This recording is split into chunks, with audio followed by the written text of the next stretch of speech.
બેઠકમાં ચર્ચા કરવામાં આવી, કયા પ્રકારની કામગીરી કરાશે?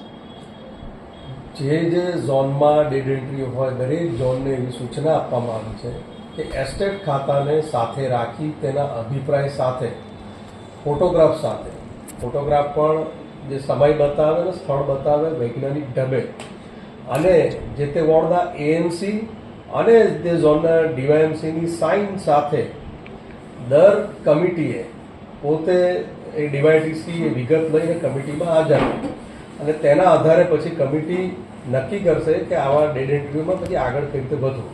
એ રીતે કામનું એકાઉન્ટેબિલિટી નક્કી કરી અને આ સૂચના આપવામાં આવશે. અરજીઓનો નિકાલ છે તે હવે ફટાફટ થઈ રહ્યો છે. પેન્ડિંગ કેટલી અરજીઓ હતી અને હાલ શું સ્થિતિ છે?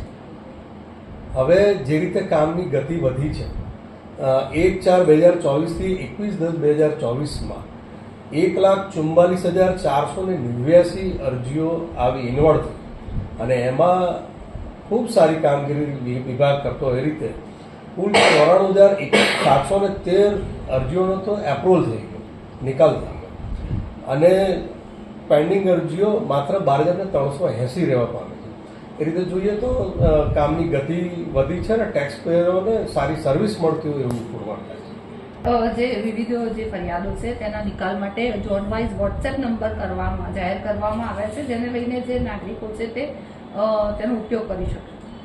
ભારતીય જનતા પાર્ટીની સરકારોમાં આ એક અભિગમ રહ્યો છે કે તેના નાગરિકો તેની માટે જનતા જનાર્દન છે એવું આદરણીય પ્રધાનમંત્રી નરેન્દ્રભાઈ કહે છે.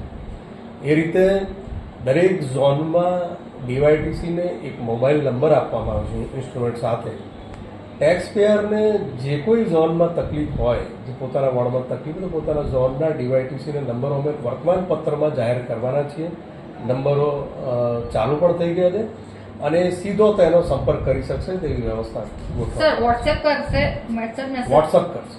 અરે સર છતાં બી સમસ્યા ના ઉકેલાય તો કઈ રીતે? આ તમામનું જે મોનિટરિંગ કરવાની જવાબદારી ટેક્સ કમિટીના ડીવાયએમસી સાહેબને સોંપવામાં આવી છે.